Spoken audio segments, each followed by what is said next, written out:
Continuando com a unidade letiva número 1, as origens, vamos agora refletir a leitura simbólica das origens, como a explicação científica fica por trás, deixamos ela já, vamos agora ver outras perspectivas, neste caso, perspectivas chamadas simbólicas. Já pensaste alguma vez alguma destas questões? Quem sou? De onde venho? O que há para além da morte? Para onde vou? São perguntas profundas, não são perguntas superficiais. Aqui não estamos a perguntar como surge o universo, nem quando surge o universo. Estamos a perguntar mais coisas mais existenciais. Portanto, estamos a fazer perguntas sobre o sentido da vida e da humanidade. Então, a palavra sentido quer precisamente explicar isto. Qual é a razão? Por que é que estou aqui? Para que é que estou aqui? Percebam que estas são duas questões diferentes às duas anteriores que vimos quando explicávamos a perspectiva científica. Os cientistas respondiam ou tentam responder ao quando e o como. O porquê e o para quê são perguntas que vão a procurar uma resposta à existência, ok? Ao sentido. E isso é o que vamos ver neste apartado. No anterior apartado, vimos como a ciência procura investigar e descobrir pistas que permitam, através de razões físicas, explicar o surgimento do universo, da vida e do ser humano. Mas não sempre foi assim, quer dizer, as civilizações antigas não tinham elementos de tecnologia ou ciência, descobrimentos, que permitissem falar com ciência, com dados acerca dessa origem. Então eles criavam histórias, criavam relatos para responder a estas duas questões fundamentais, ao porquê que existe o universo e o para quê. Percebam que estas são duas perguntas que tentam dar sentido à vida, sentido à existência. E então eles construíram uns relatos chamados cosmogonias. Estes textos, cosmogonias, foram mitos e lendas que tentam explicar o nascimento do universo. E aqui vem precisamente a etimologia da palavra grega. Cosmos, cosmogonia, com capa, significa universo e goné significa nascimento. Então, é a explicação sobre a formação do mundo. Através, como já vos disse, de mitos, de lendas, ok? E nesses mitos e nessas lendas, os deuses, os semideuses e heróis são os que vão a dar uma explicação, uma justificação de porque o universo é como é. Vamos ver então várias destas cosmogonias.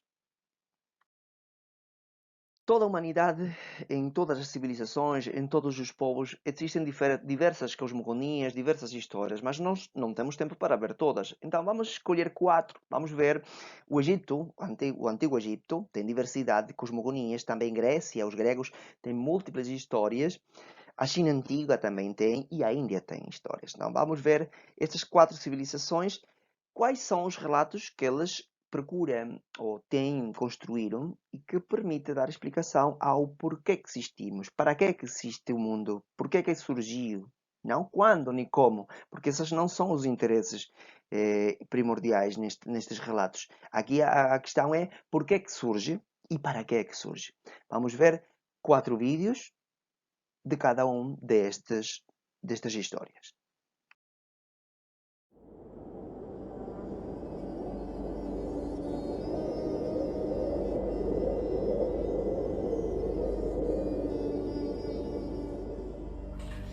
No início, nada existia. O universo consistia em um grande oceano caótico, e deste caos primordial emerge Bem-Bem, que era um enorme monte piramidal. Juntamente com Bem-Bem surge também uma flor de lótus, e esta, ao desabrochar, trouxe ao mundo o deus Ra, e com ele veio a luz. Ra, sozinho, gerou a primeira geração de deuses. Nasceram Shu, o deus do ar, e Tefnut, a deusa da chuva. O universo estava tomado por uma imensa massa de águas primordiais. Shu e Tefnut mergulharam nas águas para explorar sua imensidão. Ra ficou aflito ao perceber que seus filhos não retornavam, e temendo nunca mais vê-los, enviou seu melhor mensageiro para encontrá-los. Shu e Tefnut retornaram a salvo, e a alegria de Ra foi tanta que as lágrimas que escorreram de seus olhos deram origem aos seres humanos. Após retornarem, seus filhos, por sua vez, geraram Geb, o deus da terra, e Nut, a deusa do céu. E assim foram criados o céu e a terra.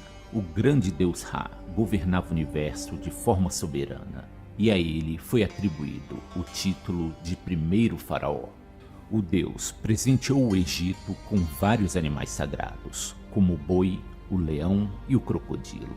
Mas sua maior dádiva foi a criação do rio Nilo, e ao redor de suas margens, o homem ergueria uma civilização em glória aos deuses. Mas Ra tem um presságio que seus netos gerariam uma nova geração de deuses que colocariam um fim ao seu reinado. E assim, o grande Deus proíbe que o céu e a terra tenham sua descendência. Mas Nut e Geb desobedecem Ra e dão origem a uma poderosa descendência. Entre os novos deuses estão Isis, Neft, Set e Osíris. Juntos, eles destronam Ra, e agora Osíris passa a reinar sobre o mundo. Mas o trono do novo Deus Supremo não está seguro, pois seu irmão Set está ávido para tomar o poder para si. E assim tem início a saga dos deuses do Egito.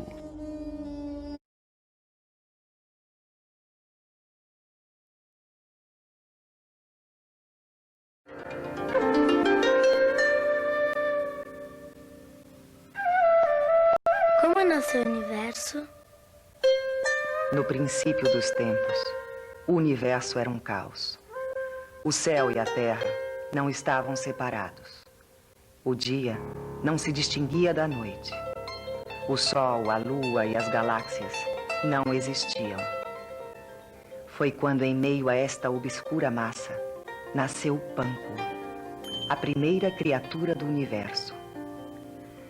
Panku cresceu. Cresceu e se transformou num gigante que, ao abrir os olhos, se deu conta do caos em que vivia e decidiu ordená-lo. Pegou um machado e desferiu um poderoso golpe que partiu tudo em pedaços.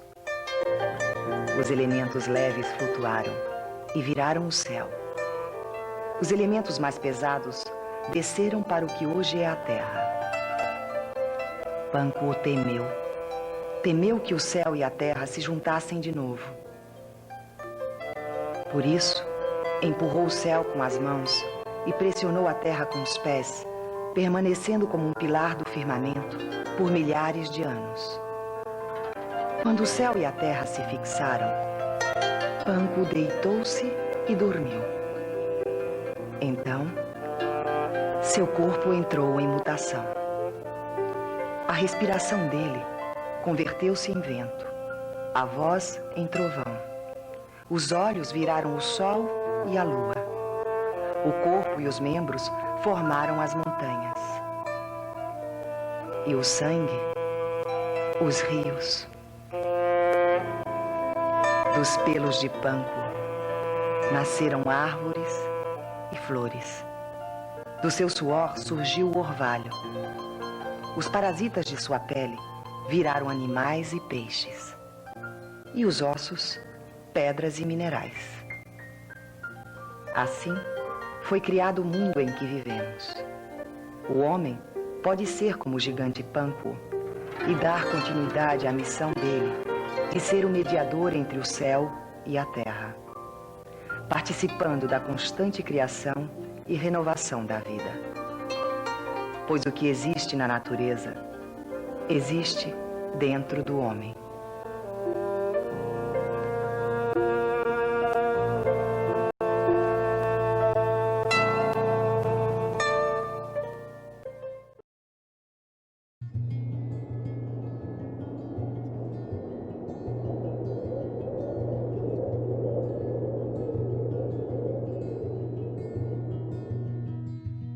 Prometeu é um titã quase tão antigo quanto o próprio tempo. Ele não se opôs a Zeus durante a Guerra dos Titãs e por isso escapou de ser aprisionado no Tártaro. Após o fim do conflito, Zeus ordena que Prometeu e seu irmão Epimeteu sejam responsáveis por criar os diversos animais que povoariam a terra. Epimeteu moldava todo tipo de criatura, enquanto Prometeu coordenava todo o processo de produção.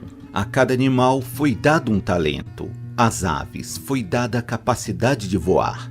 Ao elefante foi dada uma força descomunal. E assim foram sendo distribuídos os talentos. Eles haviam deixado o homem para o final, já que queriam fazer algo especial. Contudo, após moldar o homem a partir do barro, perceberam que todos os talentos já haviam sido gastos. Prometeu apresentou sua obra à deusa Atena, que se encanta com o ser criado pelo Titã e decide abençoá-lo com o sopro divino.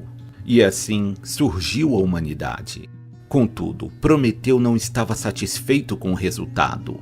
Ele queria que o homem se destacasse de todos os outros animais, mas o que via não passava de um macaco com menos pelos e um pouco mais esperto. O homem vivia em cavernas, fugindo de todo tipo de animal, vivendo das frutas que caíam no chão e com um temor absoluto da escuridão. Atena aconselhou Prometeu a presentear o homem com o fogo. Então, durante a noite, o Titã se dirige ao carro do Sol, que estava estacionado esperando a alvorada, e acende a tocha que seria entregue à humanidade. Após dominar o fogo, o homem passa a se desenvolver rapidamente. Armas e ferramentas são criadas, e assim o homem começa a dominar a natureza. Agora sim, Prometeu estava satisfeito. E ele era visto como o benfeitor da humanidade. Vendo o florescer desta nova criatura, Zeus decreta que eles deveriam honrar aos deuses, lhe oferecendo sacrifícios. Prometeu intercede em nome da humanidade para evitar que sua criação seja explorada. Prometeu tinha uma mente afiada e elaborou um plano para ludibriar Zeus em prol da humanidade. Ele pede para que seja sacrificado um touro e separa o produto do sacrifício em 2 montes. Um era menor, mas lá estavam as melhores carnes cobertas pelo couro do animal. O outro monte era maior, mas continha apenas ossos e miúdos sem serventia. Porém, estavam envoltos em gordura, o que dava um belo aspecto à oferenda. O ardiloso Prometeu sabia que a ambição de Zeus faria com que ele escolhesse o bolo maior, e assim o homem poderia ficar com a melhor parte. E foi o que aconteceu. Ao perceber que foi enganado, Zeus fica furioso com os homens que tentaram ludibriá-lo e decide retirar o fogo das mãos da humanidade. Sem o fogo, o homem passou a regredir. Eles voltaram a ser atormentados pela escuridão e o frio, e não mais podiam cozinhar seus alimentos. Indignado, Prometeu decide roubar novamente o fogo sagrado e devolvê-lo ao homem. E novamente, o desenvolvimento da humanidade volta a florescer. Contudo, o brilho das chamas durante a noite chama a atenção de Zeus. Furioso, o Deus Supremo decide que Prometeu não escapará impune por sua insolência. Ele o aprisiona em um rochedo no Cáucaso e determina que uma terrível ave ficará responsável por devorar seu fígado, lhe causando dores terríveis. Prometeu era um titã imortal. Por isso, após ter seu fígado dilacerado pelo odioso pássaro, seu órgão regenerava, apenas para ser devorado novamente no dia seguinte. O titã permaneceu neste castigo por muitos e longos anos de sofrimento. Foi quando Zeus desceu à terra e lhe ofereceu a liberdade, caso escondesse do homem o conhecimento sobre o domínio do fogo. Como benfeitor da humanidade, Prometeu rejeita a oferta do Deus e decide se sacrificar por sua criação. Séculos de tortura se passaram, até que o grande herói Hércules matasse a odiosa ave e rompesse as correntes que prendiam o titã ao rochedo.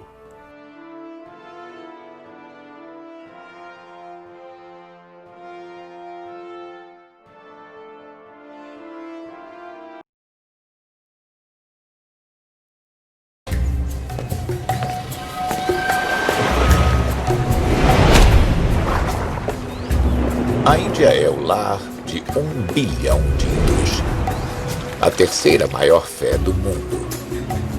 Ela tem vários deuses e várias histórias da criação. Uma das mais conhecidas gira em torno do rio que dá vida a eles, o Ganges, ou Ganga. Morgan, agora estamos no rio Ganga. Ganga? Ganga, o mais sagrado dos rios sagrados e o centro do universo hindu. Ele só existe porque é sagrado e puro e santificado pelos céus. Ele só existe porque... Você acredita? Você acredita que Sim. é verdade? Ah, adorei, tá. Adorei isso. A historiadora Benda Paranjape me leva para um santuário, a Ganga. Cuidado. Tá. Ganga não é apenas um rio, mas também uma deusa. A ideia é que você se curve mesmo antes de entrar no santuário. Mas não para uma pessoa baixa como eu. E aí você chega ao local onde pode ver a mãe Ganga. O que ela está segurando na mão esquerda superior? Ela está segurando uma lótus. Aquilo é lótus? um símbolo de pureza. Tá. Porque a lótus nasce da lama, mas não fica manchada pela lama. No princípio, os hindus acreditavam que Ganga fluía nos céus, mas ela foi capturada pelo deus criador Brahma. Então, Brahma decidiu mandar o rio Ganga para a terra. Mas havia um problema. Ganga possuía tanta força que, se ela fosse para a terra se afogaria. Então o deus Shiva bloqueou a queda de Ganga, juntando suas águas nos cachos dos seus cabelos. Então Shiva abriu um cacho do seu cabelo e Ganga fluiu.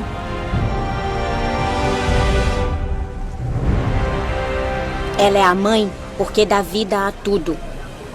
Esse rio sagrado veio de um rio nos céus que chamamos de Via Láctea. Dizem que a Via Láctea, na verdade, é um reflexo do que vemos naquelas águas que estão muito além. Os cientistas datam o universo com cerca de 14 bilhões de anos. Pelo que sabemos. O que os hindus acham disso? Os hindus não acreditam em uma criação. Eles dizem que são ciclos de criação. Tá bom. E que a criação primordial pode ter acontecido há mais ou menos 8,6 bilhões de anos. Tá bom. Na verdade, toda a criação é difícil demais de compreender, porque dizemos que deuses como Brahma criaram o universo. Mas aí surge outra pergunta. Quem criou Brahma? Isso. E aí... Essa é sempre a pergunta, não é? A criação surgiu e depois os deuses surgiram. Dizem que os sábios, quando estão no seu transe, recebem essa revelação sobre como a criação aconteceu. Mas, como não estamos nesse nível de consciência, você e eu, pessoas comuns, não conseguimos compreender. Não tem então como. acreditamos que está acima de nós. A filosofia hindu é não tentar solucionar as charadas da criação que aconteceu há muito tempo. É agradecer todos os dias pelas forças que nos permitem estar aqui e que continuam a nos sustentar, incluindo o rio Ganges. Você pode se aproximar mais. Vamos assistir o ritual que eles chamam de arte. Arte? Isso. Significa mostrar a ovelha a Deus. O arte acontece nas margens do rio sagrado todas as noites há centenas de anos.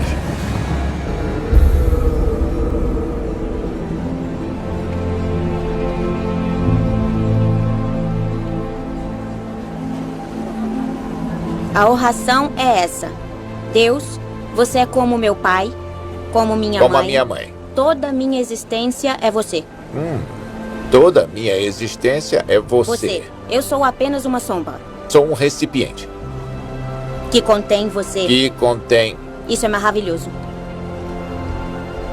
7 sacerdotes oferecem todos os elementos a Ganga: água, ar, terra na forma de flores e o mais importante de todos, luz, que representa nossas almas.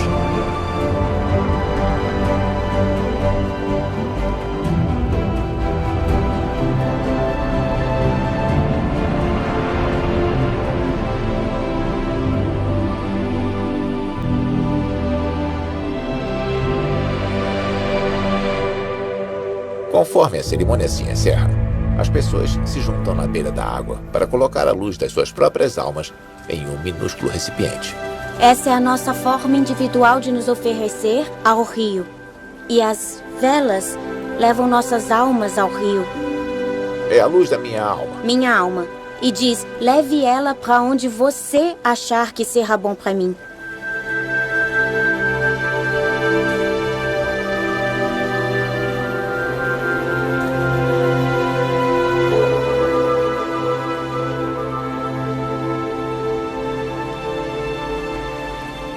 A versão hindu da criação me agrada. Ela diz que os deuses ainda não existiam na criação original. Eles têm essa bela passagem do Rig Veda sobre o princípio. Não havia inexistência nem existência. Está dizendo que a ideia está além da definição humana, além do intelecto humano. Apenas aceite. Com as 4 histórias que acabamos de ouvir, ou as 4 cosmogonias, estamos a falar sobre o sentido das origens desde uma perspectiva simbólica. Mas também vimos no primeiro apartado a perspectiva científica. Então, atenção, vamos diferenciar as duas perspectivas. A primeira perspectiva é a perspectiva científica, é a perspectiva do evolucionismo. Quer dizer, como estamos a ler ali, para os cientistas, a vida acontece apenas pela evolução da matéria e das espécies. É o evolucionismo. Todas essas teorias que defendem que o surgimento da vida acontece apenas pela eclosão, Big Bang, e evolução da matéria. Vemos as cosmogonias. As cosmogonias, de certa forma, entram não dentro da perspectiva do evolucionismo. Elas são, podemos dizer assim, quem acredita nelas é o fixismo. Como estamos a ler ali na diapositiva, diz que para outros, interpretando literalmente, atenção, isto literalmente quer dizer ao pé da letra, tal qual como está escrito as narrativas da criação, dos vários textos sagrados, eles afirmam que a vida vai surgir então pela força poderosa e direta de uma divindade e não sofre nenhuma transformação, ok? Foi assim que Deus, a divindade, criou e, portanto, é isso. O fixismo vai, de certa forma, negar o evolucionismo. E igual o evolucionismo vai dizer, olha, isto que estas pessoas acreditam não faz sentido, ok? Aqui já nós podemos ficar assim um bocadinho questionando-nos, e os cristãos? A criação do mundo em 7 dias e essa história toda do Gênesis. Nós vamos abordar isso mais à frente. O que nós temos aqui, temos já ficar claro, é o conceito do evolucionismo, teoria científica, e o conceito do fixismo a partir das cosmogonias. No caso dos cristãos, das pessoas que acreditamos em Jesus Cristo, ok? A vida vai surgir do poder amoroso de Deus, mas desenvolve-se através dos mecanismos naturais e em vista da felicidade. O que é que significa isto, dito de uma maneira rápida e que vai ser explicada, volto a dizer, mais à frente? Significa que, para os cristãos, a vida vai surgir a partir dos processos naturais. O que é que são os mecanismos naturais? Os mecanismos naturais são os que os cientistas falam nas teorias da evolução, quer dizer, a evolução das espécies, a aparição, a expansão do universo. Não se pode negar isto. E neste caso, a religião católica e o catolicismo, o cristianismo, não nega isso. Atenção. Mas alguém pode dizer, então, e Adão, Eva, e essa história da criação, onde é que fica? Mais à frente vamos trabalhar sobre isso, ok? Mas isto já só uma espécie de abrir assim o abanico, porque às vezes não sabemos disto. Deus vai criando. Acreditamos que Deus criou através dos processos naturais, ok? Mas atenção, que Big Bang não é criação. Porque o que havia antes do Big Bang? O que originou esses elementos químicos? Não há uma explicação científica totalmente clarificadora destas origens. E é aí onde vem o salto da fé. E onde dizemos, Deus criou através desses processos. Por quê? Para para que o homem fosse precisamente feliz, em vista da felicidade do ser humano. Vamos aprofundar isto nos próximos apartados. Então, para fechar este apartado das cosmogonias, da leitura simbólica das origens e dar entrada também ao próximo apartado, que é a perspectiva bíblica, resumimos. A leitura simbólica das origens vai responder a duas questões, ao porquê e o para quê. Lembrem-se que quando falamos da perspectiva científica, falávamos de duas questões diferentes. Lembrem-se quais eram? Isso, quando e como. Científicos, a perspectiva científica, quando surge o universo, como surge o universo. Na leitura simbólica, o interesse é outro. Na leitura simbólica é tentar porquê que existe tudo isto, para quê, qual é o sentido, ok? Então, vimos neste apartado que as cosmogonias, os mitos e as lendas são essas explicações para dar o sentido. E aqui, estamos a ver ali uma imagem que fala sobre a criação, Deus a criar a humanidade com esse toque de vida por parte de Deus. E é aqui onde vem precisamente a leitura ou a perspectiva cristã. A perspectiva cristã, que está fundamentada através dos textos bíblicos, é que os textos bíblicos vão narrar o sentido da vida humana e do universo no contexto da relação íntima com Deus. Os textos bíblicos vão apresentar um projeto de felicidade. O relato da criação, o livro do Gênesis, onde se nos fala sobre a criação, não é um livro histórico, ou não é um relato, histórico. É um relato também simbólico, que é o que vamos a estudar no próximo apartado desta unidade letiva.